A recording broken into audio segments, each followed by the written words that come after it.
What up, everybody? Welcome back to another edition of Off the Top. I am your host tonight, Nate, the hungest of the Bucks. Joining us tonight in our review / recap of the Money in the Bank pay-per-view. Right below me, we've got Cam. Cam, introduce yourself. Yo, what up? We've got our brand ambassador joining us tonight, Sammy. Hi. And then, as always, Canada's 38th greatest export, Shadow.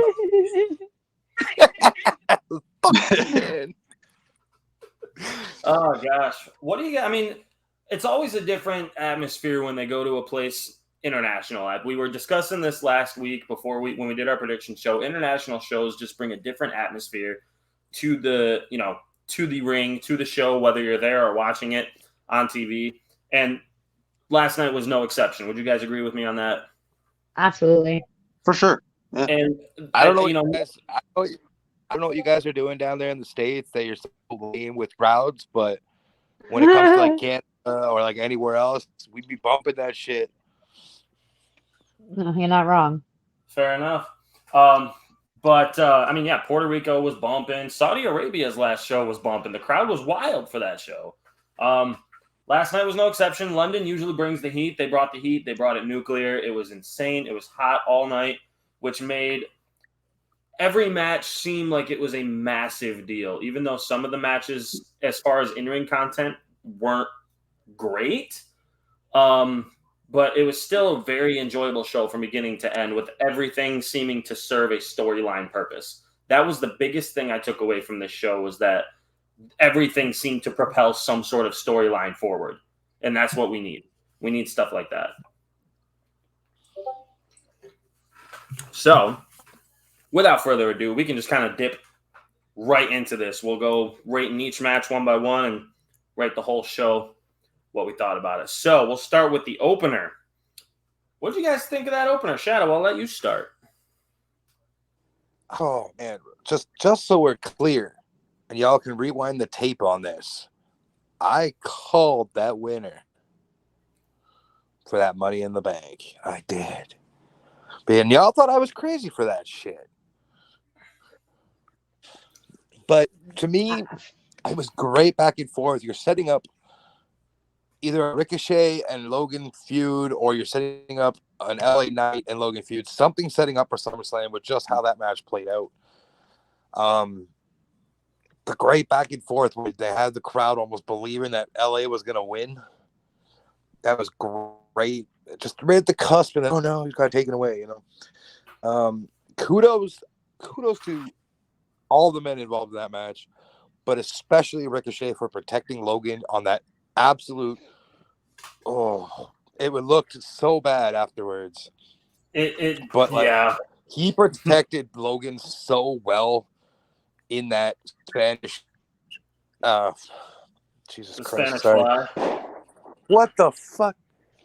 Anyway, some people are setting off fireworks, but yeah, he protected him so well on that. So kudos to him. For me, it was great. You couldn't ask for a better ladder match. I mean, it's not in my top 10 by any means, but it was definitely good for the participants involved. Everybody seemed to be really invested in it. I didn't really like Shinsuke and being involved because it really made no sense in the long story of things. Neither with Escobar, it made no sense with it. Mm-hmm. But for me, my rating on that match, we're going out of 5. I'm giving it a 2.5. Interesting. Sammy, what did you think of the Money in the Bank ladder match? I would say I'm completely shocked. I was really hoping for LA Knight Logan Paul. Okay, Logan Paul. I'm becoming a bigger fan of Logan Paul. I'm not gonna lie. He is fantastic and amazing in the ring.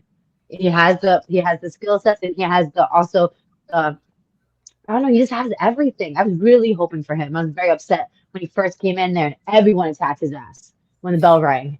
Everyone, and then afterwards, everyone attacked his ass again. But it was a good match. Just like Shadow said, it made no sense for them two to be in there. My focus was paying attention to LA Knight, Logan Paul, and Damian Priest. That was it. But just like Shadow, I thought it could be a little bit longer. I felt like it was a little fast. Like the women's match was a little bit longer, I believe, but it was a good match. I would say I would give it 3. I'm not gonna lie. Okay. Cam, we'll move over to you, buddy. Oh boy. So this match, this ladder match I think was one of the better men's Money in the Bank ladder matches I think they've had in a while.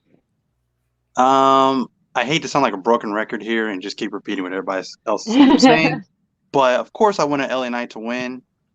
I think for this match, I don't know. It was a really good match. I'll give it that. The spot that Shadow's talking about with Ricochet and Logan Paul, again, I said this on a past episode on Off the Top about how, in these particular, high stakes matches, they take unnecessary spots that are very dangerous. And I get it if you're going to do that with, the ladder and the environment. That's what Money in the Bank ladder matches usually are all about. Especially when they put someone like Ricochet in here, they really don't care about Ricochet. They only put Ricochet in these matches, to see these, circus-like acrobatic feats of, him defying gravity, jumping off something high, and stuff like that. That's what they do. If I can cut you for 1 second while you continue your point, would you say that Ricochet is the Young Bucks of WWE? Get out. I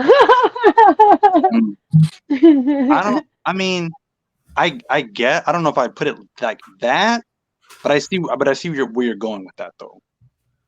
But it's just I don't see them ever really doing anything with him. They literally only put him in these matches because they know he's going to do something crazy that they're going to, play in video packages and things like that. They just want footage for that kind of thing. So they're not ever really going to do anything with him. And they put him in these matches, and he's never in the conversation of actually winning.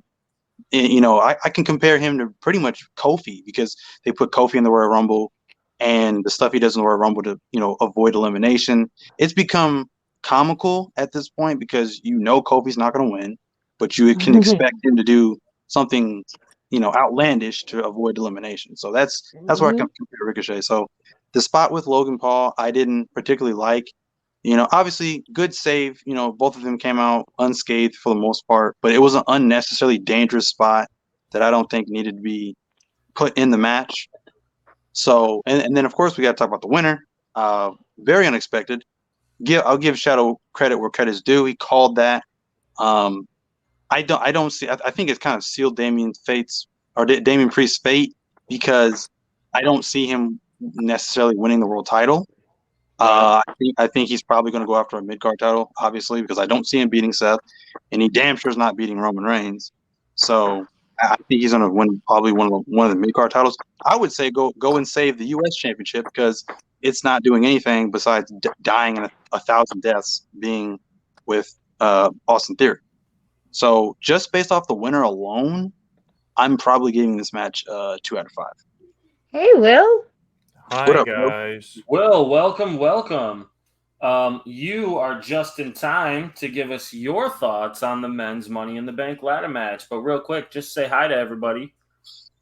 Hi, everybody. Thanks for having me on, guys. I'm D. Will Gray.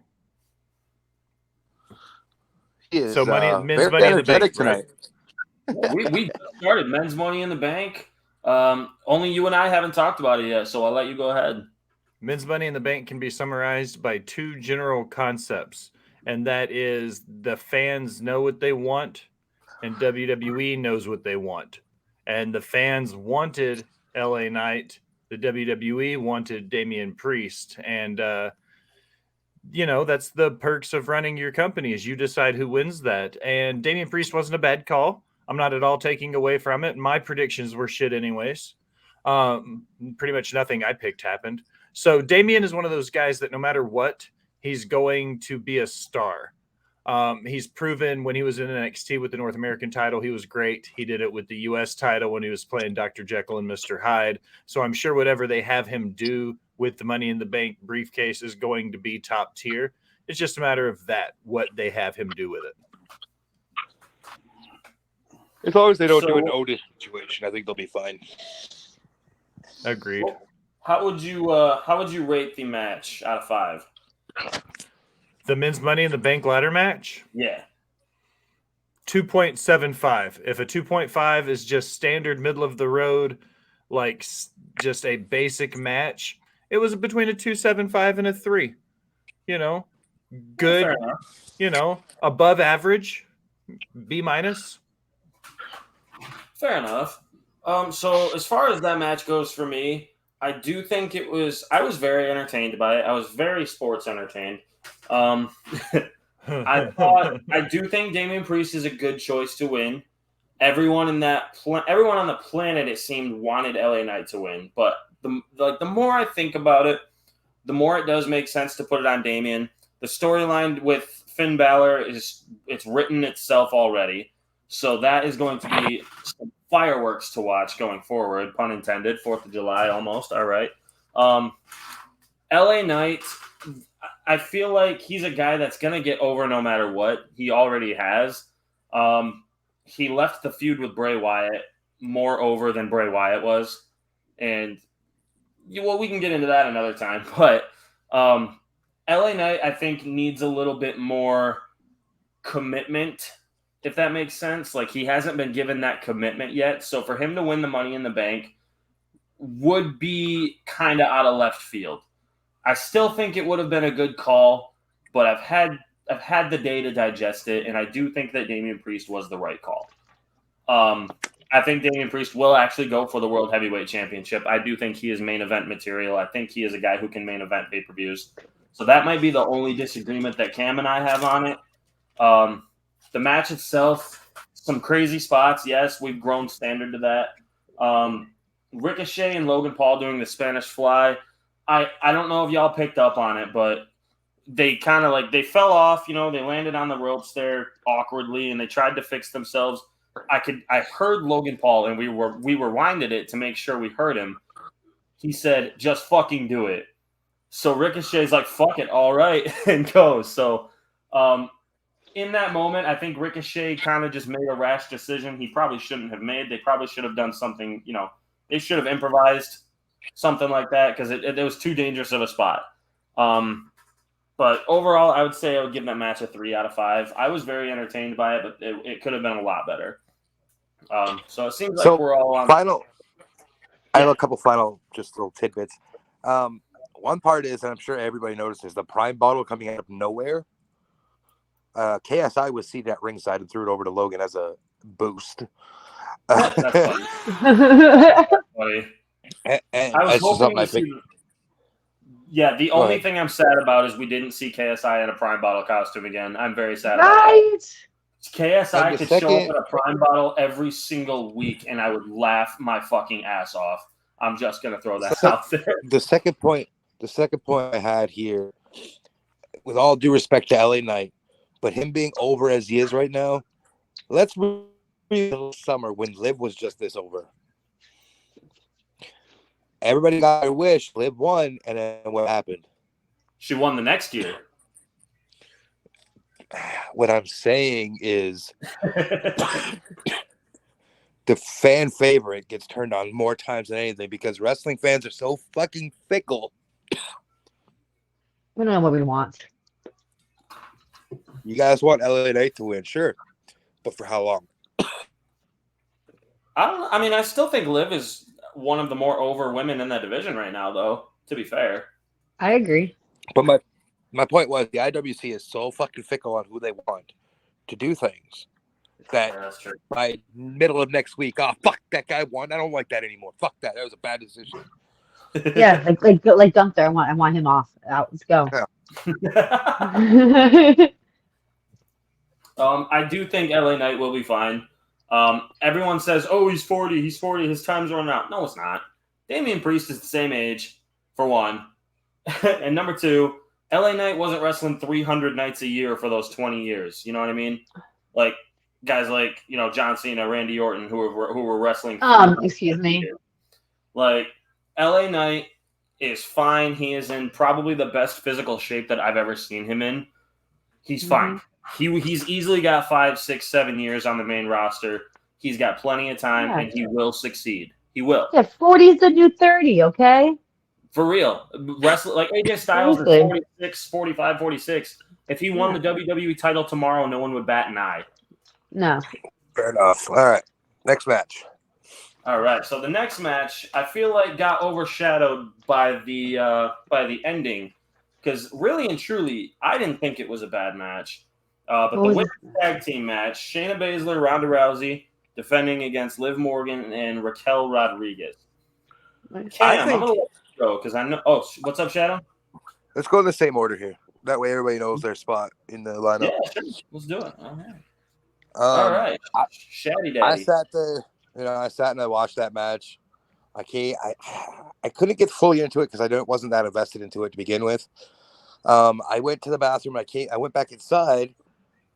Like I came out after I went to the bathroom. I didn't go outside to go to the bathroom. I'm not that redneck.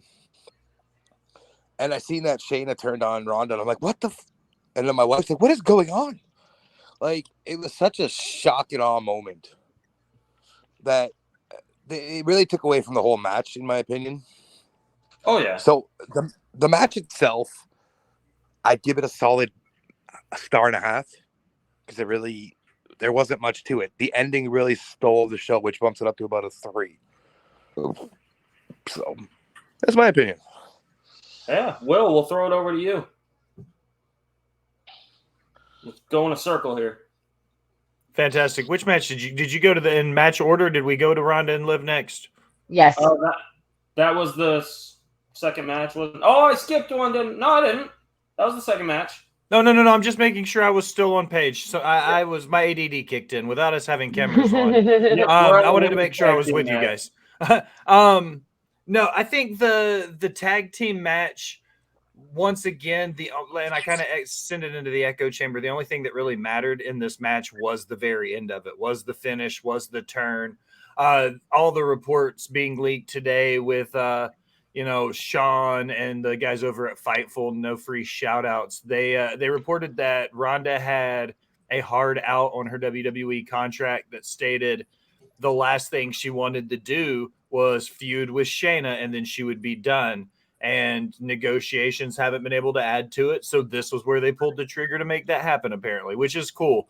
My big thing is if they take it to SummerSlam, give us a fight pit match. Give us a Lion's Den match. Give us a chance for the 2 women in WWE that can give us the most realistic shoot because we know they could go in there and beat the crap out of each other safely because they train together all the time.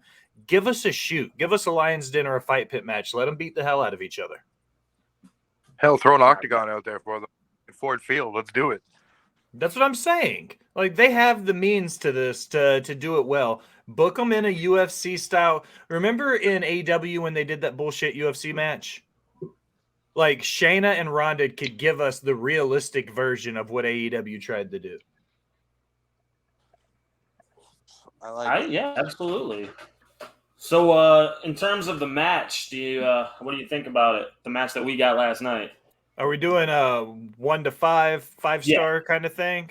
Yeah. I would 1,000% rate this a 1.75 to 2-star match. If 2.5 is your standard everyday house show, this match did not deliver in any capacity. This could have been a Friday night SmackDown match in the middle of a card at that 7:45 hour going into Charlotte's unnecessary promo.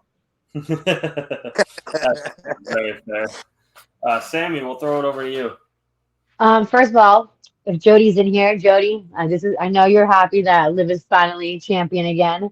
You just yesterday when I watched him on his Instagram live story, oh my God, he was cheering up and jumping up and down. It was the cutest thing. So I'm happy Liv and Raquel won. Okay, let me. But no, I was shocked. I did not see that coming with Ronda and with Shonda. I always say her name wrong. Shayna Baszler? Shayna Baszler. Yeah, I don't like her, but I like her a little bit more now because of what she did to Ronda. Okay, but I thought it was a great match for Liv being hurt and coming back and this being her first match of her not like her coming back and not being hurt. But for Jody, I'm gonna give it a 2.5 for Jody because I know he was so happy and that's his woman and that's my bestie right there. But like you said, it was a good match, but I didn't pay too much attention to it. But I watched. I wasn't glued into it like I was other matches. So out of That's it. 5, 2.5. No, three. 2.5. No, Three? 2.5. No, 2.5. 3 seconds. 2.5. All right, Cam, the Slam and Sandwich Maker. What do you got for us? I'm appalled by what everybody has said. I don't know what y'all are watching, but I thought this was a great match. This was a better match than I thought it was going to be, honestly. And I really don't care for Liv Morgan and Raquel as a tag team. I really don't. But obviously the highlight, Shayna turning on Ronda, I did not see. I was literally jumping out of my seat. I did not see that coming at all. Definitely the best moment of the match. There's a few problems I have. So well, it's not really an issue. The best thing about this is now, of course, you get Shayna and Ronda, feud, which I think is great. The few issues that I have with doing that is they actively buried Dawn and Fire for no reason at all. Because if they were going to break up Ronda and Shayna, why they pretty much just squashed them in the unification title match? There was no point to that. And then on top of that, it's now you have this garbage tag team division going right back in the same direction it already was going in. Like you had it going, you had it in a position where it was something promising, but now you're going to throw it right back down the tubes, and it's just going to go and be nothing again. Like, what was the point of that? So the finish to it was anticlimactic. Of course, the highlight being, Shayna turned on Ronda, but then just, that just left Ronda alone, and it was just inevitable. You knew they weren't retaining, obviously. So it was kind of disappointing, the ending. But I'll give it a 3 out of 5, just because of the excitement of Shayna turned on Ronda. Okay. So this is the match that gave us the first of 4. I counted 4 major surprises. Jokingly, when this match was going on, we were watching it with the boys, the Wrestle Bros. Chewy went out to he's dog sitting, so he went to go let out his girlfriend's mom's dog. And I said to him in the most jokingly manner possible, "Be careful, you might miss something important." And the second the door closed, Shayna Baszler clocks Ronda Rousey, and I just jump out of my chair laughing my ass off. And I'm like knocking on the window, I'm like, "You missed it!" And he thought I was joking. It was funny. That being said, I do think this moment overshadowed the match a little bit. I don't think that there's a lot of problem with it. I think if that was the case, if they were just planning on doing this the whole time, I don't know. I feel like Ronda and Shayna should have won the belts a while ago. That way they could have feuded with people, and I don't know. It just seemed like a really rushed reign. I don't think that the tag division is in a bad position, though. Like Cam says, I actually, to the contrary, think that they're in a very strong situation. I do believe that with Katana Chance and someone help me out. What's her tag team partner's name? Someone help me out. I don't know. Okay. Alba Fire. I don't know. Katie Carter. Thank you. Alba Fire, Isla Dawn. You've got Sonya Deville and Chelsea Green, who actually make a really good tag team. I do think the tag division is still on the upswing, even without Ronda and Shayna there. Also, the only thing I will accept out of this is if Shayna Baszler wins this feud, because she will be sticking around. Ronda probably will not be. Please get Ronda off TV, please, forever. Shayna Baszler needs to go on that massive run that she should have went on 3 years ago when she should have beaten Becky Lynch at WrestleMania. I think she can beat who is it? Rhea, I think. She could be the one to beat Rhea. She's credible. She's a legitimate MMA fighter. What's that? I'm hearing rumors that Ronda's headed back to UFC now that Chris Cyborg isn't there. Good. Get her out of WWE. Bye. Shayna Why? Baszler. So she can get bodied again? Yeah. That kick from Holly Holm was one of the best things I ever saw. Okay, anyways. Please. The only thing that was more exposed than Ronda Rousey was Ohio State in the college football playoff. Bing. Damn. All right. See? Oh, Nunez is retired. That's right. Yeah, that works. So, anyways, that being said, there was not a whole lot of substance to this match. The women that were in it, Raquel, Liv, and Shayna, put in their best effort to make it better than it was. Ronda doesn't do anything at all in the ring that makes me say, oh, good job, anymore, like she used to. So this match was like a 1.5 for me, and that's being generous. Right. And it makes me feel bad because Liv is someone who has busted her ass to get better. Shayna has been one of the best women's wrestlers on the planet for the last 5 years. And Raquel is just – Raquel's character is what bothers me. So that's nothing to do with her in-ring work. That being said, I think that's kind of the only real, like, what's the word I'm looking for? Bummer of a match. But luckily we got that good swerve at the end. So let's move on. We'll go to the next match that gave us the second big surprise of the night. We're talking about the Intercontinental Championship match between Matt Riddle and Gunther. Shadow, Go ahead and send. I mean, listen, everybody and their grandmother seen that was just going to be a whooping to Matt Riddle, 100%. Because, and I said it on the prediction show, that was his punishment for the shit he's been pulling outside of WWE that has pissed off Triple H to give him chance after chance after chance. That was his receipt. And I don't think anything better could have come of that than putting him in a match against a man arguably 3 times the strength he is and beat the shit out of him. For me, again, it was a squash match in my opinion. It was a 3 just because I love seeing Riddle get the fuck beat out of him. And with McIntyre coming out at the end, I mean, I would have been okay with it if it wasn't already ruined, if that makes sense. Ruined? Because it was so like obvious that that's what was happening. You knew it was coming. Maybe that spot, but you knew it was coming. For what it's worth, I think I was the one who said put McIntyre at the end of the World Heavyweight title match. Right. That would have been good for me, but I am okay with it. But for me, like I said, the match is a 3, so I don't know. Maybe Will has something better insight for it. I don't know. Better insight for Matt Riddle versus Gunther. Let me choke back the minor case of food poisoning that I'm suffering from currently. One, I think Gunther is maybe the most well-rounded in-ring worker over 225 in WWE. Like, there's not very many people that can work as well as he can in-ring. I might hate everything about the gimmick. But I think Gunther is quality, top tier, one of the best IC title reigns in history, yada, yada, yada. He's going to beat Honky Tonk, all the bells and whistles. That being said, fuck Matt Riddle and everything that man stands for. Fair enough. Sammy, what do you got on it? You already know. This match killed Money in the Bank for me, okay?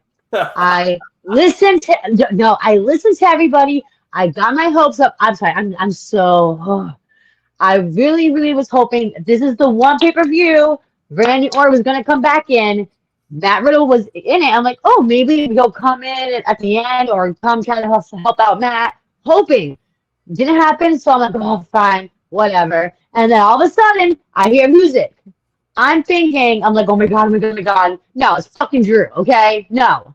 I literally stormed off while I was in a watch along, okay? And I had to go to my room and be by myself because I did cry. I will admit to it. I did get upset because I got my hopes up high. When the hell is he coming back? This match, I give a 0 because I am just, ugh. Thank you. So what was your rating? A 0. Sorry, what? A 0. Anybody else having trouble hearing Sammy right now? Oh. I gotta breathe. So, I mean, I guess it was no shock that Gunther was just going to whoop Riddle's ass. Obviously, I thought that was hilarious. It was an entertaining match just because I'm such a big fan of Gunther. Obviously, I don't know what they do with Riddle after this. I don't know if I even really care. You know, it's like I want to like Riddle, but I mean, they just don't really have anything to do with him, and you know, he's caused a lot of problems, as Shadow has said. So that's probably put him in a weird position on the roster. Uh, Drew coming back, man, you know, it's cool to see him back, and that's great. But I feel like they're going in circles with his character. They're kind of just doing the same thing with him. I know a lot of people have been saying turn him heel, which I have a problem with because anytime a babyface is not working anymore, everybody always says that the suggestion or the to solve that problem is always turn them heel. I don't think that's always necessarily the answer. I just want him. I say keep him face, but turn him into like an anti-hero. Give him more of an edge. Get rid of the freaking sword he has. Get rid of the kilt thing. Bring back when he had like the leather jacket on. Bring back his like heel elements, but keep him face. The problem is with their baby faces, they make them these, you know, fall off the assembly line, cookie cutter, you know, Colgate commercials, smile in your face, kissing babies, say your prayers and drink your like these Hulk Hogan like, you know, baby faces. People don't want that because that's not real. They can't connect with that. After a while, they get old. Savage baby face. I don't think I've ever thought of Drew McIntyre as that kind of babyface, though. Well, okay, Hulk Hogan. That's a bad comparison, but you get what I'm saying. Like he's always coming out, he's always smiling or whatever. Dude, look at this man. This man's 6 foot whatever. He's built like a freaking brick shit house. Like he's not. That's not him. He needs to come out and be like the freaking, no pun intended, eater of worlds and just beat people's asses. Like that's what I want. Like to me, he did his best work in NXT because they built him up like a badass, you know. And then even outside of that, and I'll take it back to, I know we're talking about WWE Money in the Bank, but I'll even take it to Drew Galloway in Impact Wrestling. His best character work, in my opinion, was when he did the Chosen One gimmick. That was dope. Like, so they're just trying to make him this cookie cutter babyface squeaky. He's not. That's not him. That's my problem. So again, take my money. I definitely want to see him versus Gunther, obviously, because I know they're just going to beat the hell out of each other. That's going to be amazing. But then it's like, what's next for him? Because he's not beating Gunther, obviously. He's just not. And then he's going to be stuck in the same void he's been stuck in after that. If he beats Gunther, it sets up him and Sheamus because there's some unresolved issues there. Right. I can see that. So I don't know. I'm glad he's back, but it's just kind of I don't know. There's nothing going to be different about him if they continue to go the same direction they have been going. The match itself, I'm gonna be very generous. I'm gonna give it a 4 out of 5. Why? Because Matt Riddle got the shit beat out of him, and that was hilarious. So yeah. Woo. All right. I will say this: I am a little surprised that they had Matt Riddle tap out in this match. That kind of threw me off because you don't typically see Gunther win with a submission. You see him win with like the power bomb or something like that. He usually pins them. Very creative finish. So I will give it that. I liked the finish to it. Matt Riddle has clearly pissed people off backstage with his behavior, and I understand that. That being said, I do think Matt Riddle is a very good, polished in-ring worker. I think something needs to be done about his character, the way that he's presented. He needs to be more serious like he was in his feud with Seth Rollins last year. That was the best Matt Riddle that we've seen, was that feud. And Seth Rollins brought that out of him. And I think that a lot of that had to do with the real-life issues that they had with each other. But whatever. The match itself was nothing to write home about. Matt Riddle got his ass kicked. I'd say it's a 2 out of 5. Drew McIntyre being back, 150 out of 5. So I don't know what that does to the match. Probably nothing. Yeah, a lot of people probably were expecting Drew McIntyre to show up. Oh, excuse me. But the pop that he gets, that's what we as fans, and that's what they as wrestlers live for, is the pop. Nothing like a loud, massive pop to send chills down your fucking spine. I love it. And I got that from that pop. So, and Drew McIntyre is one of the best workers on the roster, and you can never tell me otherwise. But yeah, He's terrible. What'd you just say? I'm fucking with you. You said I couldn't tell you otherwise. I just did. You're a liar. All right. So this is where we go on to the next match. This match actually surprised me with how entertained I was by it. The American Nightmare, Cody Rhodes versus the ex-con, the Latino Heat, Dominic Mysterio. Shadow? I don't know, man. That was just literally a fucking beatdown of Dom, and it was well deserved, obviously. But like, this is one of the matches, and it's gonna be an unpopular opinion, sure. I wasn't that caring for it. I don't care. I didn't find it all that entertaining. To me, it still made no sense. I'm glad they moved it out of the main event spot. To me, I'm gonna give it the minimum because it was a match. So 2.5. But again, I feel like this is gonna be going forward. And with the way Twitter behaved last night with Brandy, I'm kind of seeing maybe a Rhodes, Brandy versus Rhea and Dom situation, and I really don't want to see Brandy on WWE television. So no. I just don't care. Sorry if I offend anybody on it, but like How would we stop racism though? What's that? Said how would we stop racism though? Oh, Jesus Christ. Anyways. Cody Rhodes stopped racism when he was in AEW. Okay. Patrick, I agree with that statement 100%. I just didn't care for it. All right. Well, I don't. This match is a paradox because going into it, if you listen to the prediction show, you guys were all there, Sammy. Like I said that this was a chance to push Dom and to continue telling Cody's story. And they put Cody over, which was cool. I'm not taking anything away from it. It showed two things. One, Cody can be a ring general and he can call a match from beginning to end that makes sense without question. Like, Cody's getting good in the ring. Like, leaps and bounds. If you look at where he was as Stardust and all that bullshit, then when he became Cody and the NWA, and then, you know, the AEW stuff, all in, everything to where he's built, you know, he's had one of the most vast improvements in ring-wise of any other worker on the roster. He's definitely great with younger talent. I'll give him that. Like, he can help support the talent. He reminds me of his brother. And the natural has, if he hangs it up at the end of the year, Dustin Rhodes immediately gets put on that list of guys who never won the big one. And Cody is starting to remind me of his brother. And the best part about it is Cody hasn't won the big one yet. Cody will get a world title reign eventually, which means we'll have a Rhodes mind at the top of the business, which is something that's going to be huge. And that's, you know, me eating crow multiple times. I said it the other night I would do it, and I'm doing it now.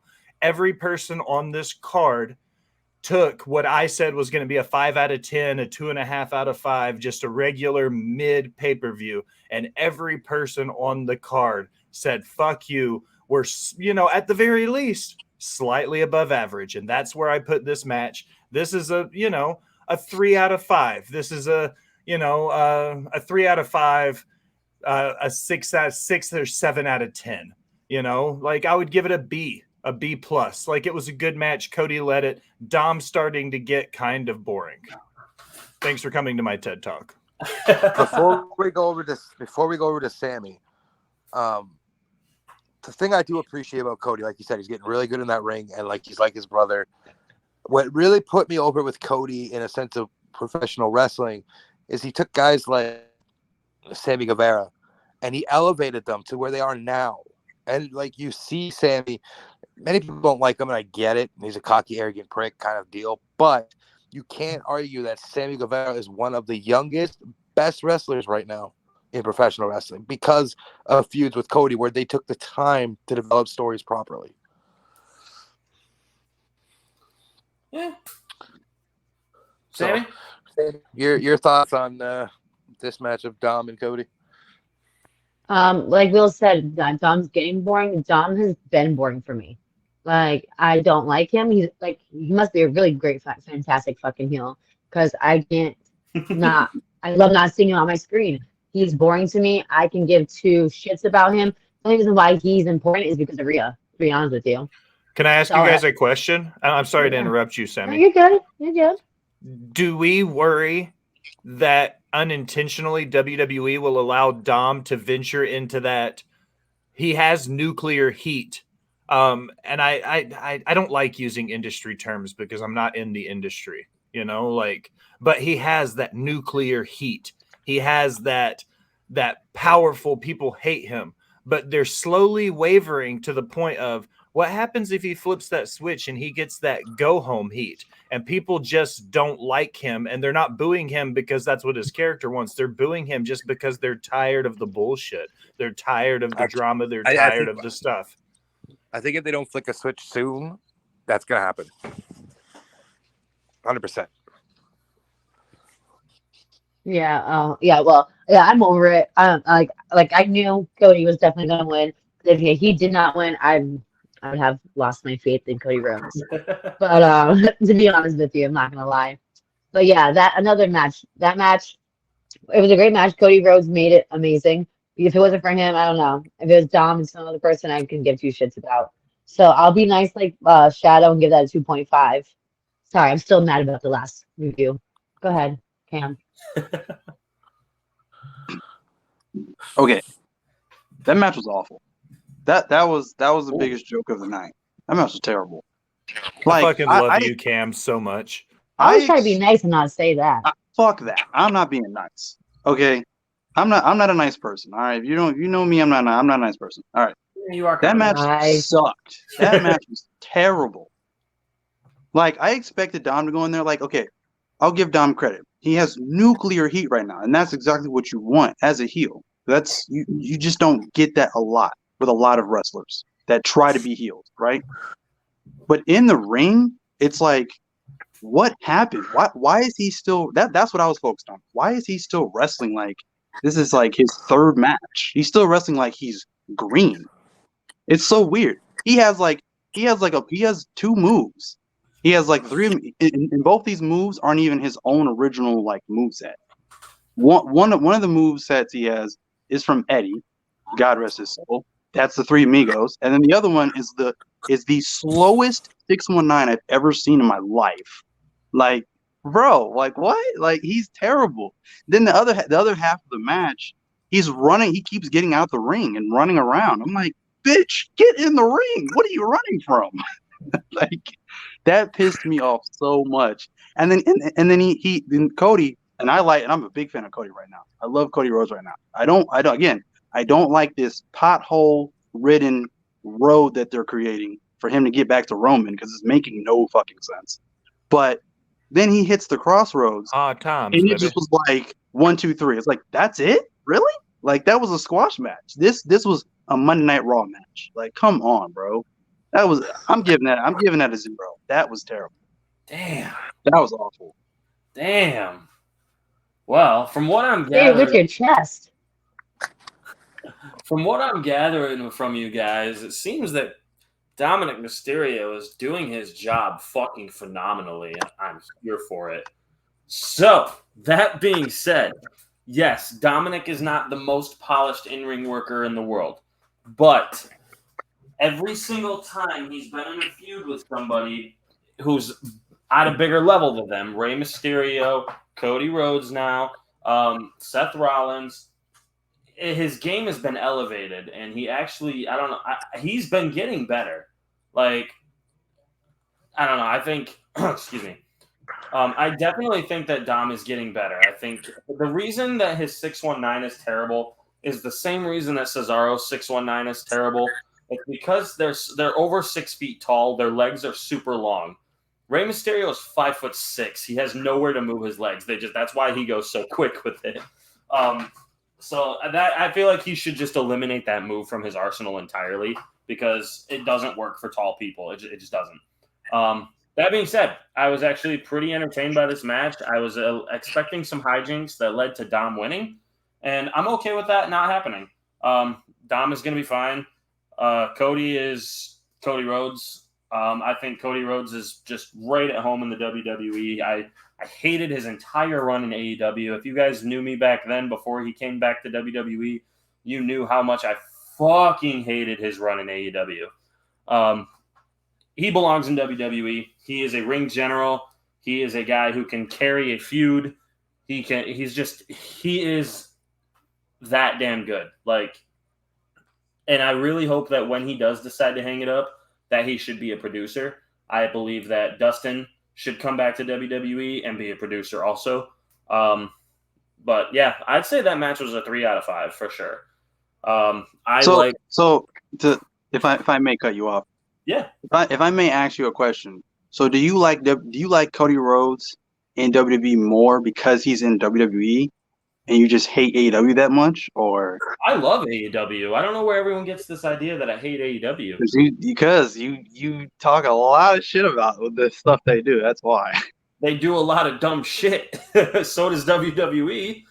But anyways, I hated Cody Rhodes in AEW because his character did not work there. It did not mesh well with other characters.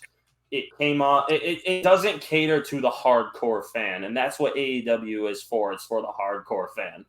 It caters to the casuals. It caters to the kids and the mothers, and it fits better in WWE for sure. And his style is so much more methodical and less hectic than a lot of the guys in AEW. And that's not to dog on any of those guys. That's just their style. I just think Cody fits in WWE a lot better than he does in AEW. That's all. Fair enough. And with that, we move on to a little break in the in-ring action to what was probably the biggest, most insane surprise of the night. We got the return of the GOAT, John friggin' Cena. Ugh. Ugh. So, completely out of nowhere. I mean, this is obviously just going to be us discussing our thoughts on it. We don't have to rate it, but completely out of nowhere, John Cena's music hits. The O2 Arena goes absolutely batshit crazy. Excuse me. And we're like, why is John Cena here? Like, what? And he just says, hey, we want WrestleMania to come to London. The crowd friggin' explodes again. And then out comes, who apparently is healed from his broken leg now, Grayson Waller.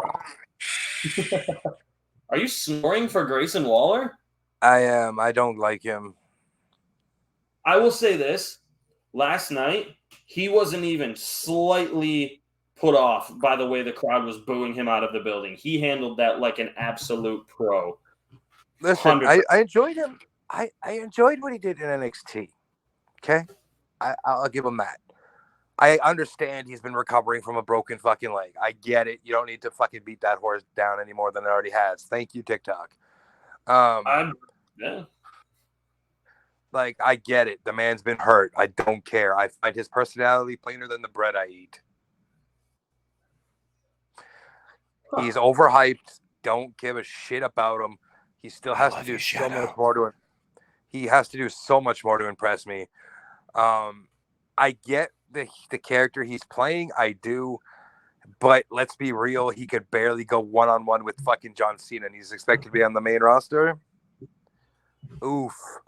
That's a fail, in my opinion. Listen, I thought he did so much better on the mic with John Cena than Austin Theory ever did.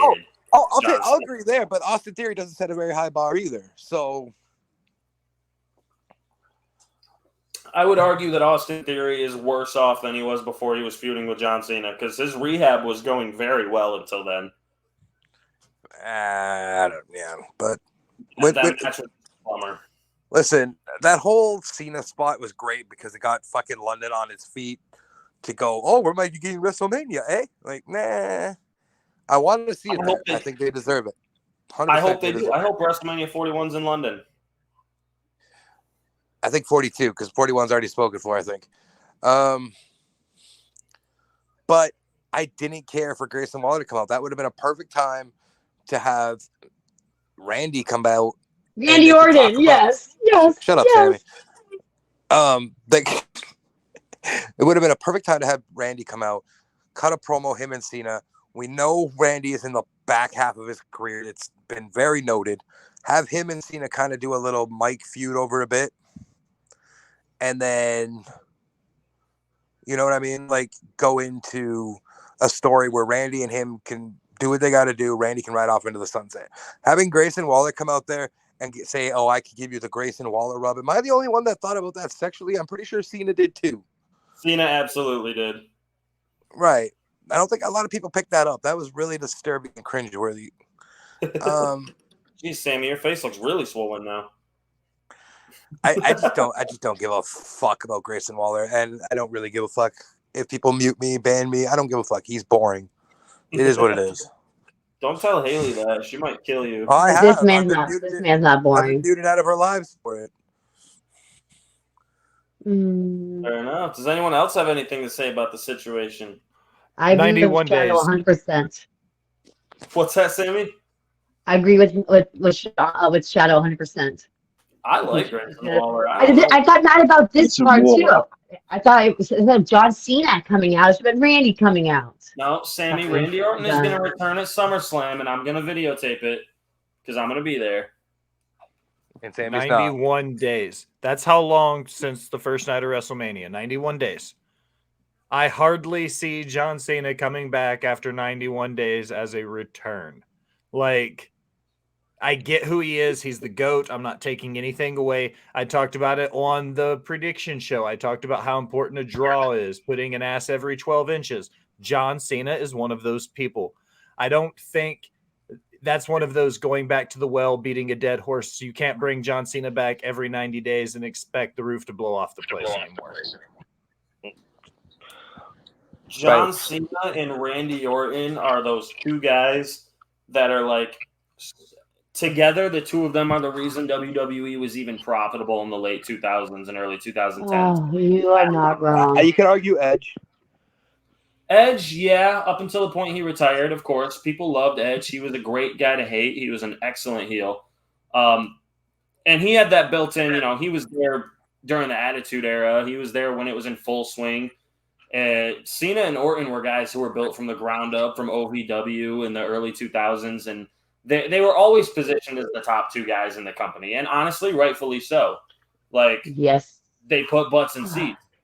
But yeah, I mean, those two are like in the 21st century. There's nobody better than Cena and Orton at the top of that company. Nobody. Randy is a close second. Okay. So to Will's point, and this is something my wife brought up again. If Cam's going to speak, I'm sorry for cutting you off. To my wife's point and Will's point is anybody else getting overtired of, because like he said, you can't keep bringing it back every 90 days as a return, but we keep hearing every fucking, 18 days. Oh, Roman's returning, bro. He's not gone anywhere. He's just not showing up to TV. They should just be like, Roman Reigns will be appearing.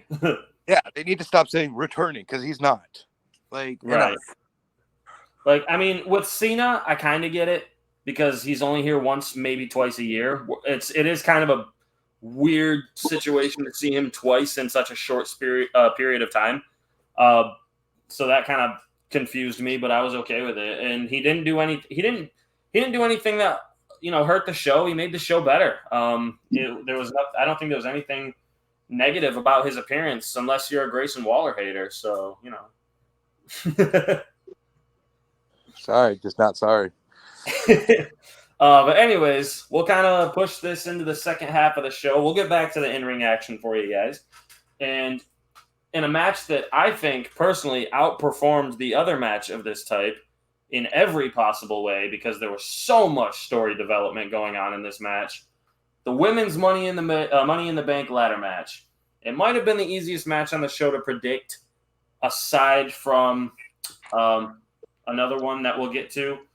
But this match here, where do we even start? Shadow, what do you got for us here?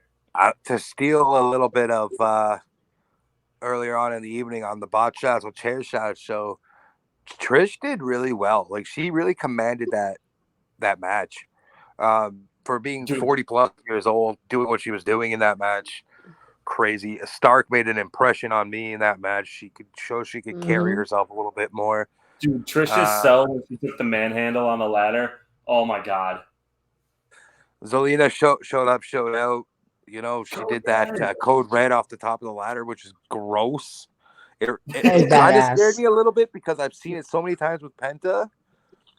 It scared me a little bit, but she did it extremely safe, so I'm here for it. Well, did you see when Zoe bounced up, her head went in between two rungs? Yeah. Watch the replay again. That scared the shit out of me. I got to do a little bit of callback to the men's Money in the Bank for a second.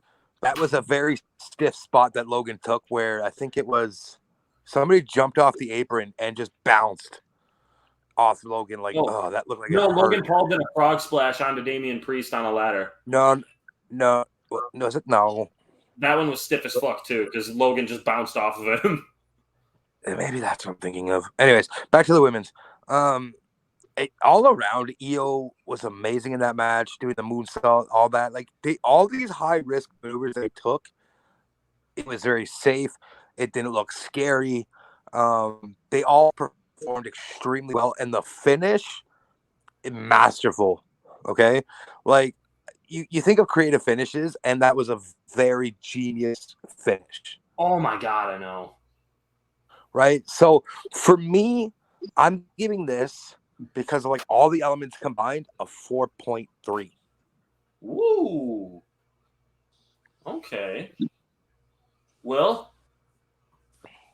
Agreed. I think that it was better than the men's Money in the Bank match, which I definitely didn't see coming Friday night on the prediction show.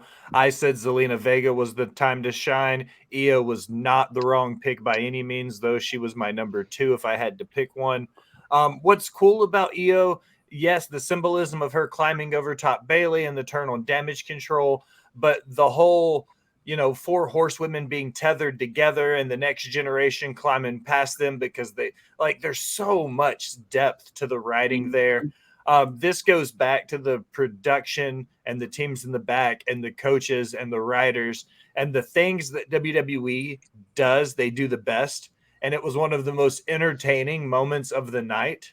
But you mix it together with really solid in-ring work, and that's what made this arguably a sleeper pick for match of the night, which, like I said, man, I didn't see it coming. I would 1,000% give this 3.75 to 4 easy, without question. I didn't even think of that symbolism of the 4 horsewomen being tethered together like that. Good Right? call out there. Sammy? It was good. Like they said, I thought it was way better than the men's Money in the Bank match. To be honest with you, too. Thank you. I know how to say. But I really wanted Becky. I'm being biased. Becky should have won that shit. But I know how you said the 4 horsewomen, so I can see I can see that coming. Match was great. I was really into it though. I don't know why. Like when she got when Zoe Starks got the damn handcuffs from underneath the ring, just watching it, I really thought she was gonna handcuff her to Trish and fuck her over. I really was hoping for that though to see, but at the end it was great. But Becky though, not Becky. Bailey, she screwed her over first when she pushed the ladder and she fell. So payback's a bitch. So I give the match a 3. Handcuffs and Trish, anytime, I'm here for it. She's a beautiful woman, not gonna lie. Before Cam speaks, another little tidbit. Anybody that literally takes the briefcase off the hook and holds it in the ladder in the ring, you ain't winning. It's proven.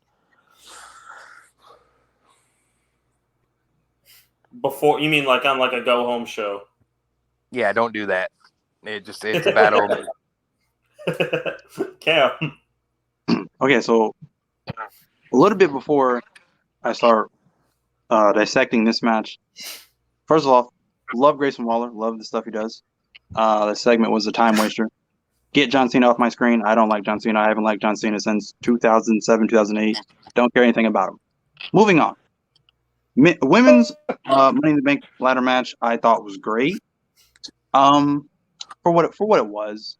In the opening moments, I honestly, I'm not gonna lie to you, I was getting kind of bored. and I think that's just because of the pacing of the pay-per-view itself. But I was kind of bored at first. But then it did pick up, and there were some pretty good spots here. Obviously, the finish I think was just icing on the cake. Handcuffing who was it, Becky and Bailey together, and then Io climbing to get the briefcase. I thought it was genius.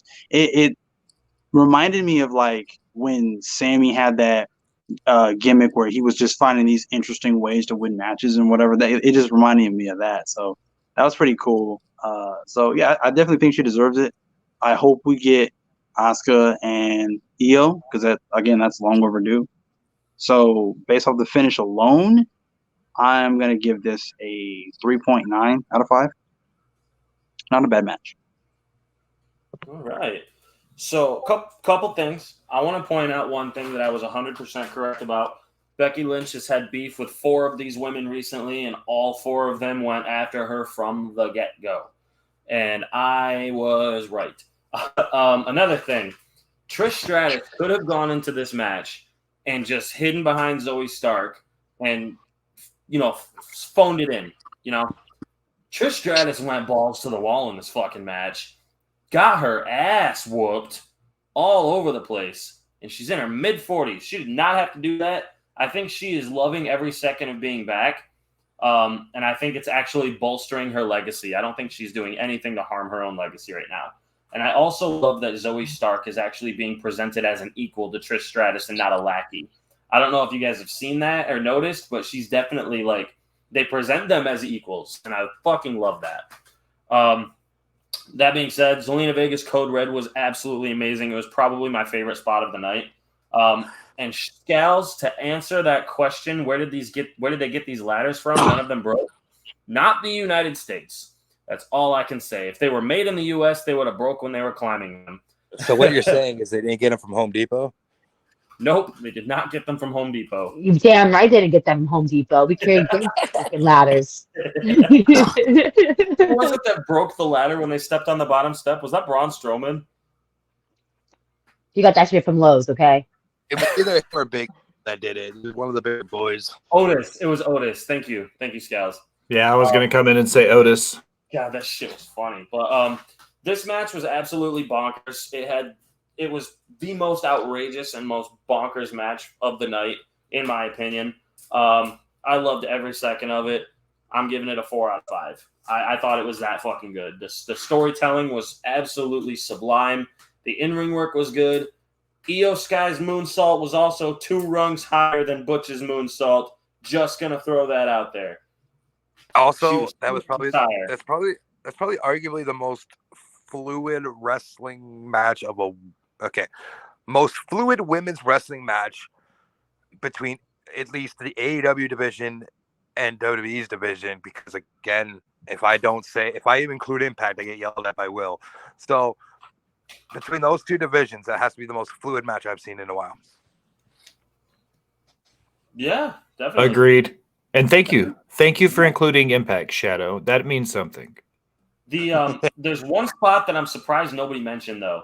The spot where Becky Lynch used her open handcuff to pull Bailey down from the ladder by her mouth. The fucking fish hook spot. So cool. So fucking cool. I thought that was super creative. The fact that Becky Lynch wrestled half this match with an open handcuff and had to make sure it didn't close on her, beautiful. You remember when they did it a few years ago in the IC title match on the ladder, and they did not the same handcuff spot, but they used handcuffs in the ladder match, and it was Jeff Hardy's plugs on his ears. Yep. Oh yeah, I remember and that. they handcuffed his ear to the ladder, and he had to carry the ladder around with him and shit. Yep. I love when they tell a story with the handcuffs. I think that's super cool, and this was another good job with it. Oh, absolutely. So overall, great match. I think we all kind of agreed on that to a degree. So that kind of moves us into what I believe were the 2 main events of the show, not just because of where they were placed, but because of the stories that preceded them as well. We start with the only world title match on the entire show, which was kind of surprising. No women's title matches, just the tag titles. But you know what? It was a really good card for the most part. But this match has been, 7 years in the making. And I thought that they dipped into that story well absolutely phenomenally for this match. We have Seth freaking Rollins defending the World Heavyweight Championship against Finn Balor. Shadow, kick us off, man.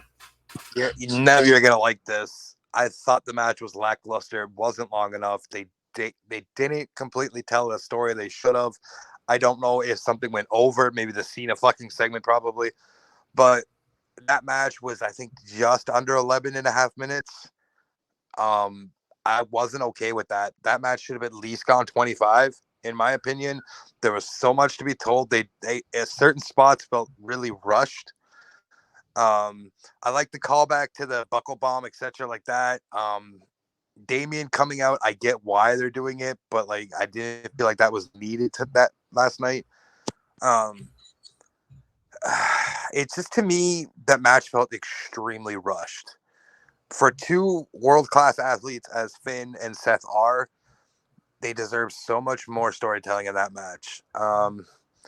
With that being said, what I did get and what I did see, I'm giving it a 3.4 out of 5. But again, it felt rushed, and they deserve so much more time. I can feel that. Will? I watch a lot of indie wrestling, and this has nothing to do with this match. But one of the biggest issues in indie wrestling is they go, know your time, hit your marks. Like, they tell these guys how important 15 minutes is. Your segment gets 15 minutes, okay? Scows inadvertently gave me a little bit of research, so I appreciate that. 12 minutes and 30 seconds. So that means they had 2.5 minutes roughly each. You figure they probably went over a little bit. But the point is, I bet how production did was they looked at Seth and they looked at Finn and they said, you know what? You guys get 15 minutes. Go tear the fucking house down. And that's what they did. And that's what was beautiful about it. Like, these guys told a great story start to finish with the time they had. I think if they looked at him and said, guys, we need you to fill an hour, we would have got 60 minutes of this.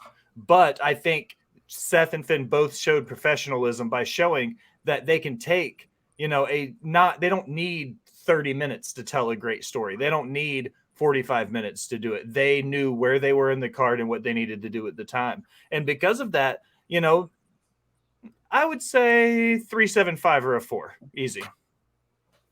Hey, I'm not disagreeing with you. I'm just saying, like, those two deserved more time. And if Roman's entrance wasn't an hour long, they probably would have. Roman's entrance was 4 hours and 36 seconds. The rumor is he never actually finished. That's how long it was.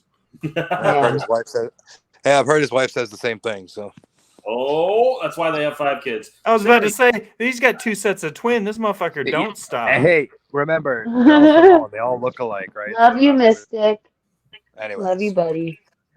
Sammy, what'd you think of this If match? it wasn't for this match, man, I would have rated this pay-per-view a fucking 1, okay? Let's just say that. Because I'm still mad about the ring or anything, okay? Guess I'm in the minority. All right.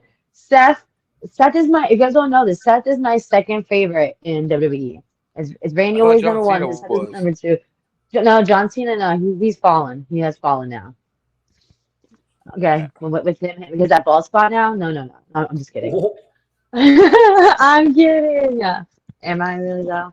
But no, Seth is number 2, and I'm happy Seth kept. But when Damian Priest came out though, I had a mini heart attack. I'm not gonna lie. When he came out towards the ending, I really thought he was going to cash it in, either on Seth or Finn, because Finn, I wanted it to win, but I had a feeling it might go to Finn because of how he was only champion for 20 hours, and then he had to give it up because he was hurt. So, but with that, but with this match, just because of Seth was in it, I'm being biased. I'm gonna give it a 4. I thought it was great. Thank God for Damien fucking it up for Finn, so Seth can get the pin. That's all I gotta say. Still mad about Randy Orton not being there. All right, Cam. I think this match was decent. It was okay. I was kind of expecting it to be a little bit better. I don't like the fact that Damien came out during the match because I think it just kind of ruined it. I wanted it to just be Seth and Finn. But you know, it was okay. And again, it plays into the finish as well. Seth was getting ready to hit the coup de grace on the top rope, got distracted by Damian Priest, acting like he was going to cash in. So I don't like that. I think it ruined it. This match didn't need interference. I've said it, and I said this before. So it's ironic that this happened in this match, but you know that's my problem. I think with WWE, you know, pay-per-views or quote unquote premium live events, is that they're very formulaic. You know, they kind of do the same things every pay-per-view. You know, you're gonna see a roll up. You're gonna see a roll up victory. You're gonna see somebody turn. You're gonna see somebody return. You're gonna see some kind of interference, and this was no different. So I think it would have been a much better match, and my rating would have been a lot higher hadn't Damian came out teasing like he's going to cash in the Money in the Bank. So I'm gonna give this a 3, and I think that's probably me being generous. But I'm gonna give this a 3 out of 5. It could have been a lot better. Okay. I think that they did tell a very good story in the ring also. These two they're no strangers to each other. They've teamed up, they've feuded before, and the thing that bothers me about this match, and it wasn't even Damian Priest coming out there, it was Damian Priest distracting Finn Balor so that Seth Rollins could hit him with a stomp and, you know, avoid getting hit with the coup de grace. It felt almost like a fluky win for Seth Rollins, and I don't Shut think your mouth. no. I'm just kidding. Go ahead. No, I know, but you're right though. You're right though. I was happy that he Seth did do that Rollins so is he my could favorite, man. discipline. Seth Rollins has been my favorite for almost 10 years. So, like, to see him win in that fluky fashion, we know he's better than that. We know that he can theoretically beat anybody on the roster at any given time, and he does. Like, he's the only person that Roman Reigns had to disqualify himself to avoid getting pinned by until last night, but we'll get there. So, like, Seth Rollins is the guy who doesn't need to win via distraction or interference or anything like that. So, especially if they're positioning him as this top babyface for Monday Night Raw, it felt a little flat to me.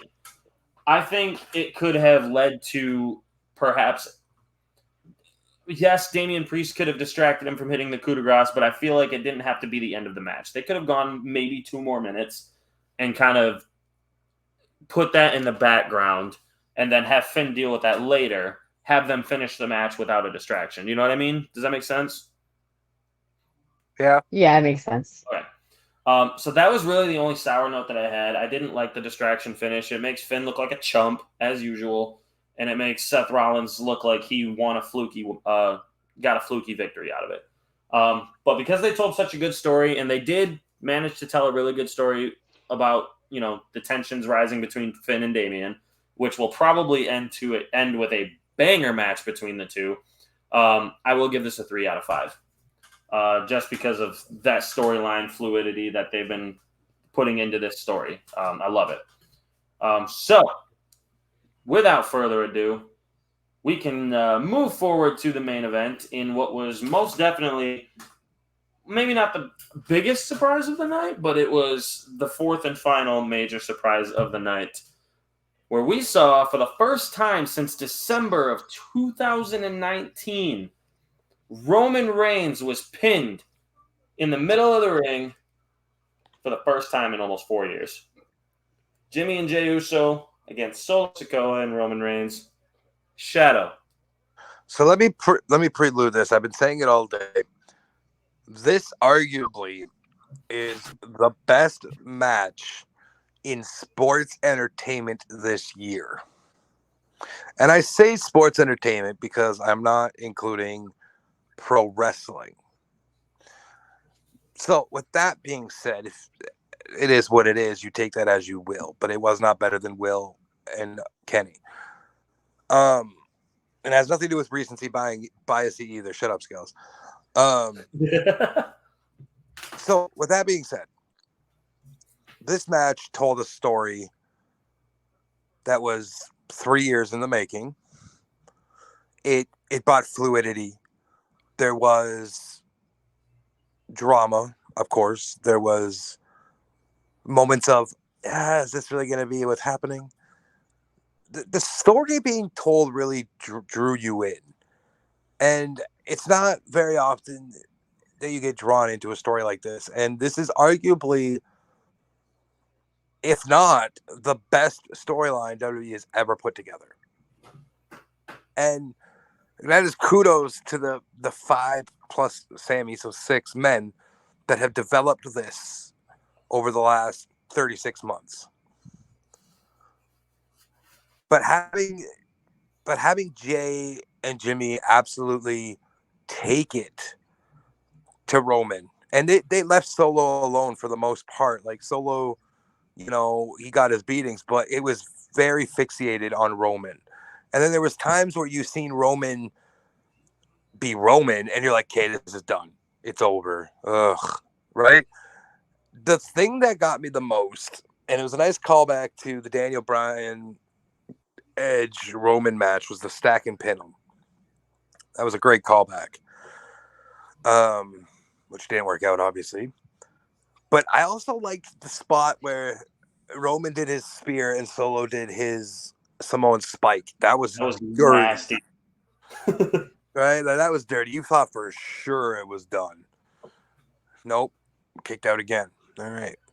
And then you had Roman sit. Okay, first off, kudos to that referee for taking that bump, because you can't tell me that bump was planned. Like, I'm sure he was meant to get hit, but the way he got caught in the ropes had me dying. Dude, he hurt his thigh bad. Yeah, you heard him. Like, that was great. Right. But when there was a little deception. I don't know if anybody picked up on it. When Roman was sitting there, like, what the fuck do I got to do? What is happening? You seen Solo look at him like, man, you're fucking weak. I did notice that. Right? Like, it was like, is Solo just going to say, fuck it, and Samoan spike him? Like, no. Solo had to snap him out of it. Right. And another great callback, or not really callback, but tribute, if you will, is Jay laying the smackdown on Roman. He literally did the Rock punch. But to me, it was just poetic justice, I guess, having Jay pin Roman. Because in retrospect, Jay created, if you will, the tribal chief by agreeing to call him and acknowledge him the tribal chief. So having him pin him just meant so much more. For me, I'm giving this match a 4.75. There was lack. The 0.25, I felt like there was room for a little bit more improvement, but it's arguably a 5-star match. Fair enough. Will? I don't disagree. I don't give it that high of a rating, though. Here's why. You're right, 1,000%. I swear by the fact the Bloodline storyline over the last 3 years is the closest thing the WWE will ever get to a Golden Globe. When major media outlets are discussing a storyline, you know you've done something right. And Roman's story has become a major media storyline. This culmination is everything. The callback shadows right. Jay being the first person to pin him in WWE on the main roster, then it being 3 years since his last loss and it being Jay to do it. Callbacks to the Hell in a Cell match. Everything that happened over the last 3 years came to a head yesterday. And I feel like, although, yeah, I would probably say it was the match of the night. It was executed flawlessly. It was entertainment to the core, shake your emotions, everything about it. And with, I would easily give it a 4.25. I'm not going to say a 5-star match. When I think 5-star match, I think Ricky the Dragon Steamboat versus Macho Man Randy Savage, WrestleMania 3, the greatest match of all time. And I say this is up there. This was one of the greats, but it's not Steamboat Savage. But that said, it's not a bad match. Not even close to a bad match. Not Austin Taker from WrestleMania, or Austin Taker, Michael's Taker from Which 25. one? 25? 25? I was going to say 25 or 26. 25. Man, that's a conversation for another night between you and I, Nate. But like I said, I ranked it that high for the sports entertainment factor, right? Not the pro wrestling. So, but I appreciate that. And Steamboat Savage was 100% pro wrestling. Yeah, no, I get that. My favorite match of all time, man. I've written about it. I've studied it. I think Steamboat Savage was the epitome of pro wrestling. Everything about the sport changed after that match, and I just don't think last night's match was of that stature. Fair enough. That's fair. Samantha. Damn, my government name. Shadow Will said everything I was almost pretty much gonna say. It was a great match. I didn't know who was gonna win. Like I wanted the Usos to win just because like it's finally like this win for them. It just shows like all the shit you put us through the past couple of months. You know that they finally earned. I feel like they earn respect from Roman now. You know they finally beat you. It was fair. Like no cheating, nothing. I thought it was great. With Roman though, Roman is still the champion. You know it was one pin. I want to see one of the Usos try to pin him one-on-one with like maybe a Hell in a Cell. No one could get involved, just them two. Just duke it out, you know. But with this match, I have to give it a 4.5. I thought it was a really good match. I was entertained the whole time. I was like watching my TV, could not keep my eyes off of the match. Jamie, what the fuck are you doing in the comments? It's an octopus. Octopussy. All right, Cam. Okay, so as much as I am a fan of Will's, that was an odd take from Will, because like I don't like comparing matches to matches from like 30 some odd years ago, because there really is no comparison. Wrestling is just completely different from then. So I'm not gonna go as far as to. I use that analogy as my personal rating.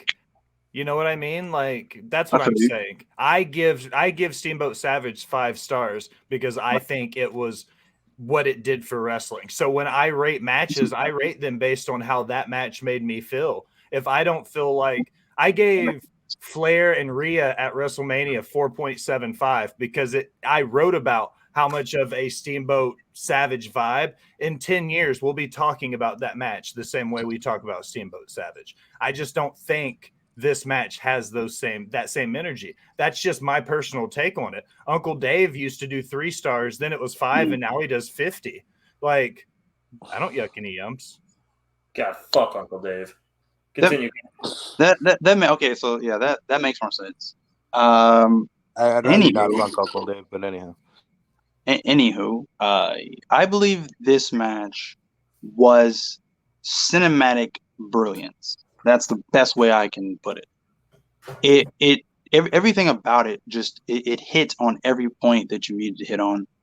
And you know what's great is it didn't have necessarily this fast pace, you know, that we're used to, this high flying acrobatic. It was a slow pace build up to the ultimate ending. So I like that because they have mastered, and I said this about Roman, but they have mastered the art of like old school, I guess that's the word I can use, but old school, slow pace, methodical pacing of wrestling. That's what made this match that much better, I think. And it kept building and kept building and kept building. So, and you had that thought like, okay, like at least I did. Like Roman is probably not going to get pinned going into it. That's what I thought. Again, Shadow had called that too. I'll give credit where credit's due. but like I didn't see it happening. Like if anything, I thought Solo was going to eat the pin. But during the course of the match, I'm thinking like, okay, I don't think that Solo and Roman are going to lose. Like it just didn't look like it.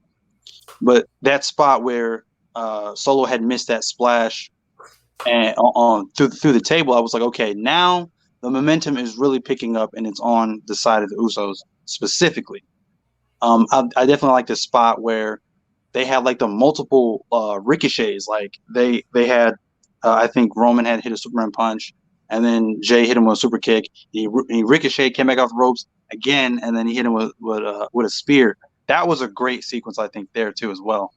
But of course, the ultimate ending with Roman being pinned 1, 2, 3 with his shoulders to the mat for the first time in 3 years now is crazy. And I think there couldn't have been a better ending. Now what they need to do is they need to hone in on the character development for Roman. Now, in a perfect world, this would happen. And personally, this is how I would write it. But I would have Roman get out of his character a bit. Well, a lot of it, actually. And not be... I even said this on Bot Spots and Share Shots. Will, you probably remember when I said this. But I want to see Roman now develop a new kind of character and sort of start just losing his mind, because essentially his world around him is falling apart. Like, he's lost the Usos. Solo is in doubt. He just lost his first match, and he hates losing. Obviously, he's an egotistical maniac. But I want to see that. I don't want to see him come out on SmackDown and him be this put together, this mob boss mentality, all calm, acknowledge me. No, screw that. Have him start to lose his freaking mind and like just be a maniac, an egotistical maniac. That's what I would want to see, because then it would just again, it'll be the icing on the cake for this entire storyline that they've been telling the last 2.5, 3 years in this entire Bloodline storyline. So amazing match. Shadow says it's the match for sports entertainment. I say it's the best tag team match that WWE has put on, and in my vote for tag team match of the year, because I don't think storyline wise you're going to get anything better than the Bloodline Civil War main event. So phenomenal match. I'm giving this match a 5 out of 5. Excellent match. Okay. Your Honor, let the record show that the Walmart Young Buck said Jey Uso was going to pin Roman Reigns, and he got laughed at. So, that being said, it seems like a broken record every single time we have a pay-per-view match involving any member of the Bloodline in the main event. Masterclass storytelling. Every single time. You can hate Roman all you want.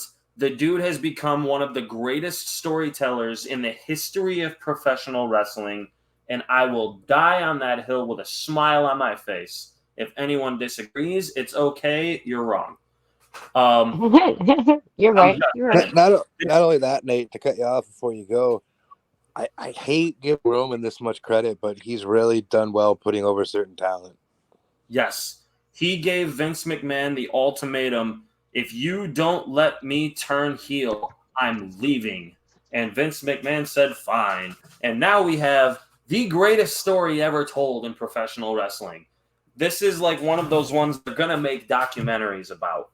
They're going to make TV shows about. They're going to dedicate entire, 30. A&E's already like, let's do this. Like, fucking... The Bloodline is going to be a stable that goes into the Hall of Fame as a stable. Jimmy and Jay are going to go into the Hall of Fame as a tag team. Roman Reigns is going to go into the Hall of Fame by himself, obviously. I think every single person who has worked with the Bloodline in the last year is better off than they were before. That includes Roman. That includes Solo Sikoa, a guy who admittedly I said I didn't think was ready for the main roster when he showed up at Clash at the Castle last year. I was happily proven wrong. I will admit that any day of the week. I was fucking wrong. Dude is going to be a world champion someday. Jimmy and Jay. Everyone was talking about how Jimmy didn't have any character development in this whole storyline. And for the most part, he really didn't up until a few months ago. They started focusing on Jimmy a little more. And what happens? Jimmy is the first one to turn on Roman Reigns. That's not, besides Sami Zayn, but the first in the family to turn on Roman Reigns. Jay follows suit. Solo's on the fence. He's very clearly on the fence right now. And there's just so many goddamn moving parts at any time because Paul Heyman's always in the background manipulating. What's Paul Heyman going to do? Is he going to turn on Roman? Is he going to side with Solo Sikoa? Like, what's going to happen? We don't know. That's the beauty of it. Jay getting the pin on Roman Reigns is the greatest and only way that match was supposed to end from the get-go. Jay was the first one manipulated into the bloodline by Roman Reigns. Jay is the first person to ever pin Roman Reigns on the main roster. Jey Uso was the first ever in the family to challenge Roman for the WWE Championship or Universal Championship.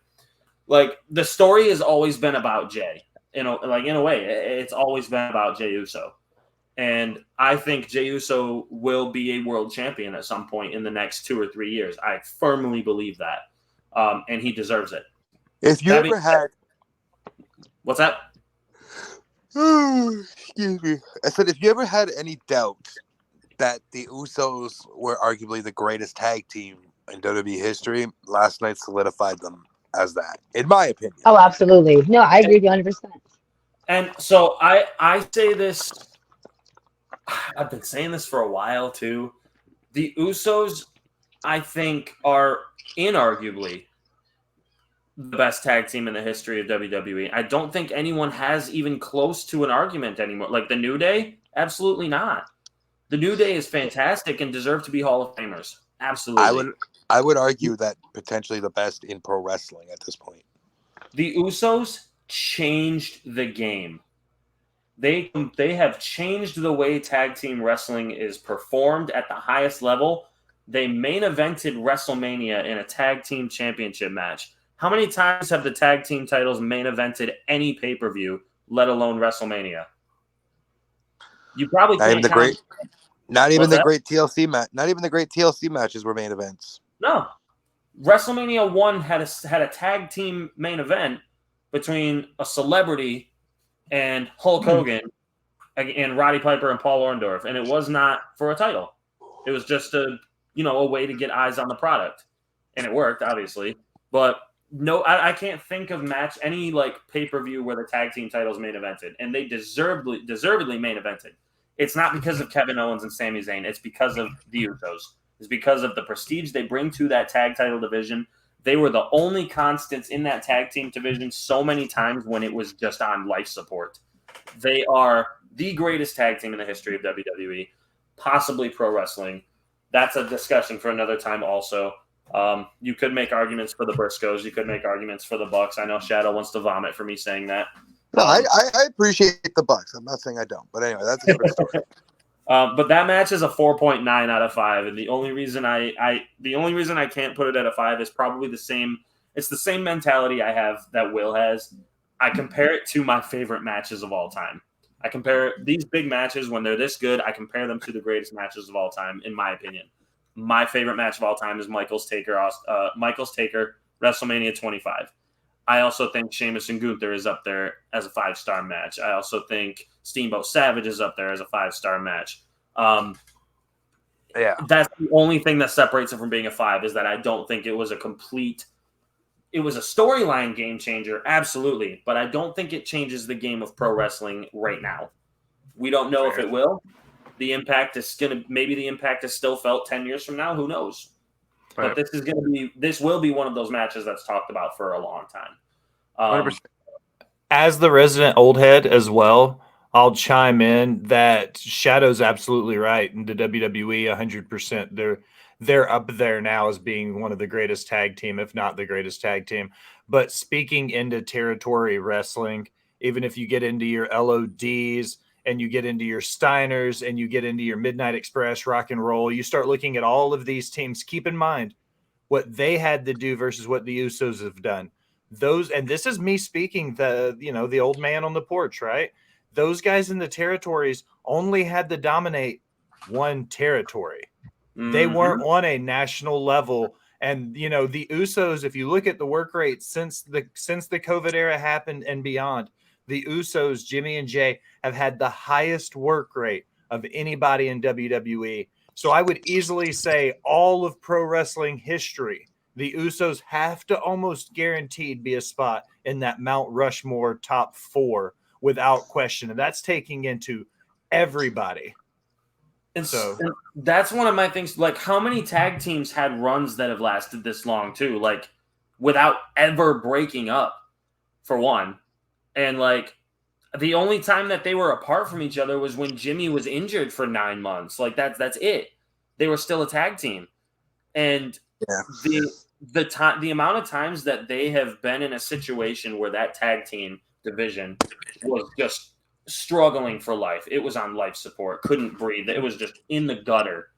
Makeshift teams that made no sense were in there. Sheamus and Cesaro, yes, great tag team as it turned out to be.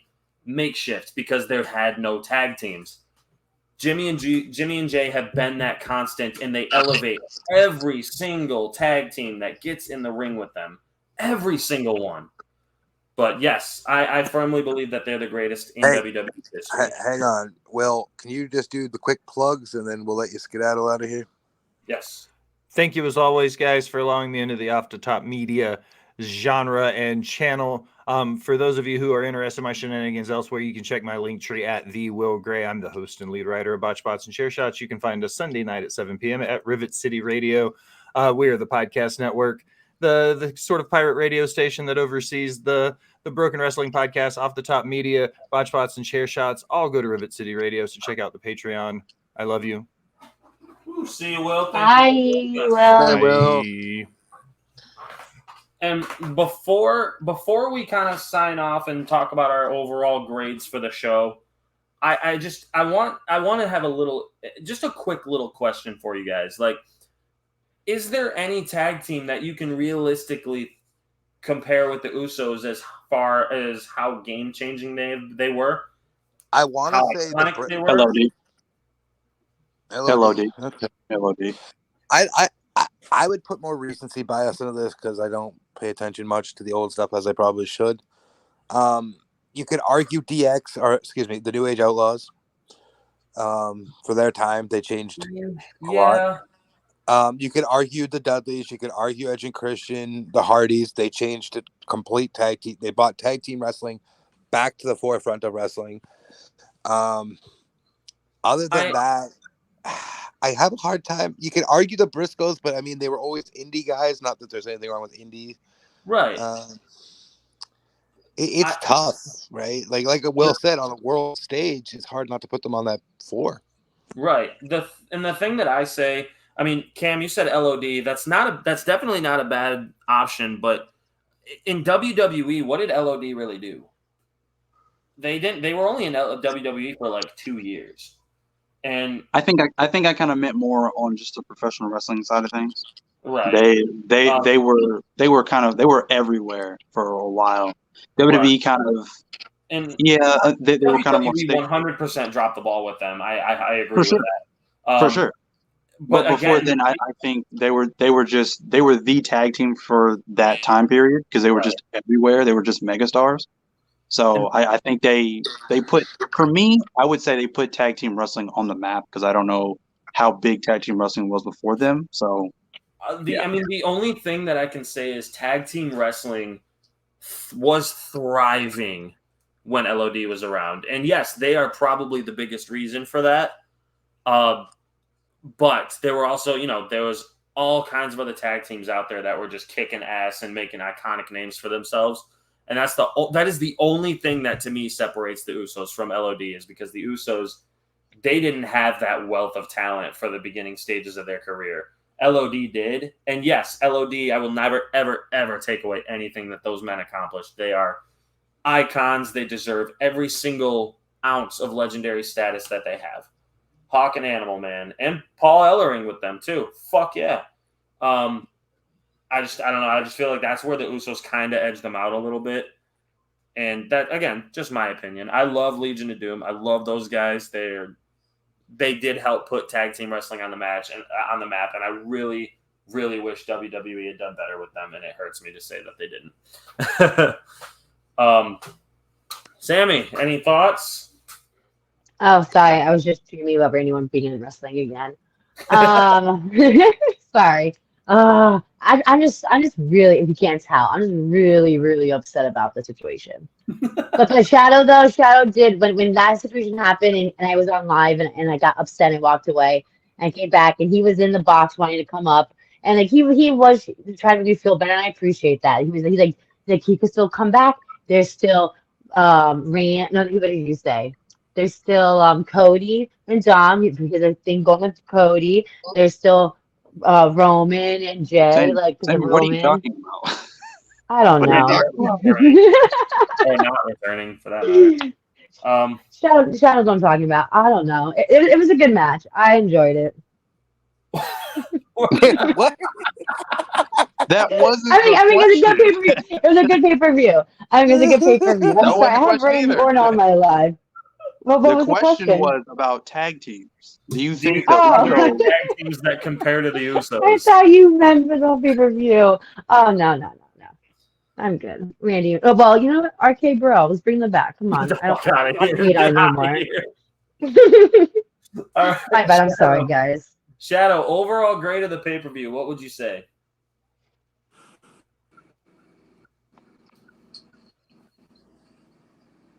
Good What are we doing? talk. 1 out of 10? 1 out of 5? What are we Great. doing to scale Great. from? Great talk, Shadow.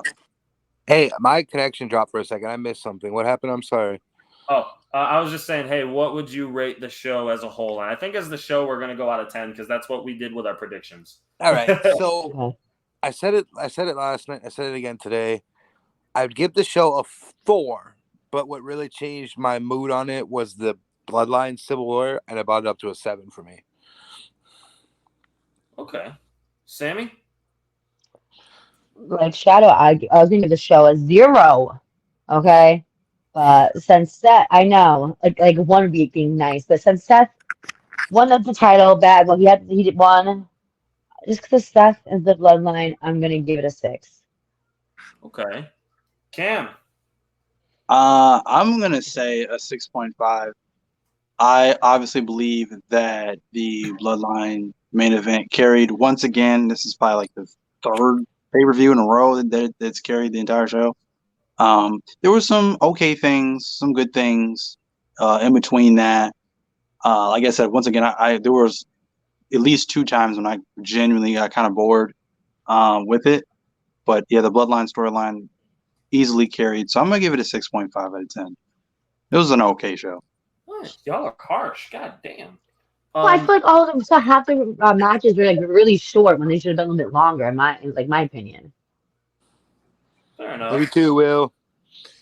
So my rating is actually going to be right where I thought it was going to be, and it's because of the red hot crowd from start to finish, the surprise John Cena appearance, every single match telling a coherent, clear, understandable story.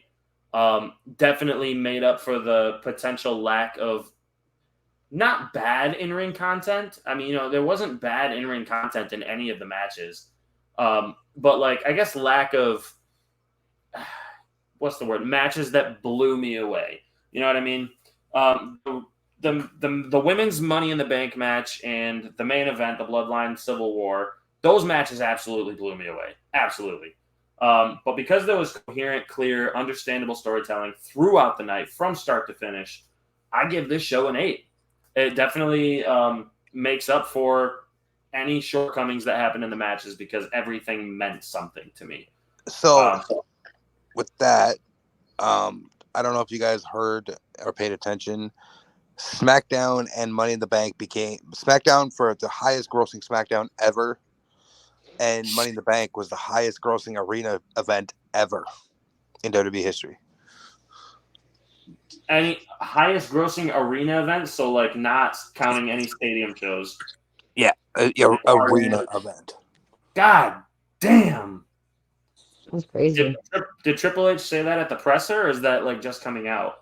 I think that was said at the presser. I'm just getting information about certain stuff now. So Yeah, I turned off the presser and went home from Casey's house during Raquel and Liv's interview because I didn't want to hear Raquel talk.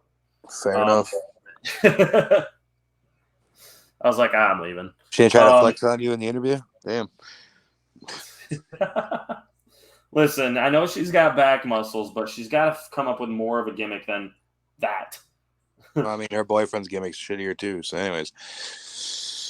I mean, her boyfriend has cervical fusion surgery, just like Edge did, so he might not ever wrestle ever again. Who? Braun Strowman. Oh, okay. And you have triple fusion neck surgery, just like Edge. Yeah. Takes a lot to hurt that man's neck. But anyways, are there any final thoughts from anybody before we sign off tonight? Nah, blood. Riot for Randy Orton. Riot for Randy Orton. Nah, fam. All right. Shadow, where can we find you, buddy? You know where to find me if you don't fuck off. Wow. It's hard to see through all that smoke in Canada, though, so I don't know. I don't know where you're at. Listen, Whoa. you can find me on TikTok. If you don't know my handle by now, why are you here? Son of a bitch. Yeah, nothing else really other than I think we lost Sammy. She disappeared off my screen. I'm right here. What are you talking about? I'm right here on the screen. Speaking of Sammy, where can we find you? That's that Canadian connection. I know it's not to smoke. Sammy XO 29 because I lost my live ability access on my main account these days. I don't know why. TikTok hates me. TikTok hates me. I really was doing nothing. And Instagram, Sammy XO 43. And yeah, yay. Go and you see the picture? I have merch, links in my profile. Check it out. Cam, where can we find you, man? You can find me on the Tickety Tockety. I am the Slammin' Sandwich Maker. You can find me on TikTok at Cam's Wrestling Corner. And if you don't like that, then you can find me on my other TikTok page with all things nerd lore at Call Me Cam G. If that does not sizzle your bacon, you can find me on Instagram at 317 Bacon, Eggs, and Cam. That's clever. I was gonna make it. All right, and before I'll tell you where I am, let me just throw this out there. You can find all of us on Off the Top Media on Twitch and YouTube and on Spotify and Rivet City Radio. Off the Top Media on TikTok. We're everywhere. It's hard to not find us. Before Nate goes on, going off what Nate said, make sure to head over to YouTube, give us a subscription. We're on the drive to 500 right now. We're so close. Let's get there, guys. And make sure to hit up our link trees for merch. Help us support you by putting on content that entertains you. Yeah, buddy. And last but most certainly least, because I suck, you can find me on TikTok at Nate McNamara WB. Instagram, don't follow me unless I know you. Facebook, don't add me unless I motherfucking know you. There's a link tree in my bio. You can follow me. You can find merch for all of us too. Give us some love. Follow us on YouTube, Off the Top Media. Get us that subscription. Let's go. Everybody, thank you so much for coming out. Thank you for joining us in the chat over on Twitch. And we will announce our next show shortly. Everyone have a great rest of your night. Jey Uso pinned Roman Reigns. Fuck yeah. Right for Randy.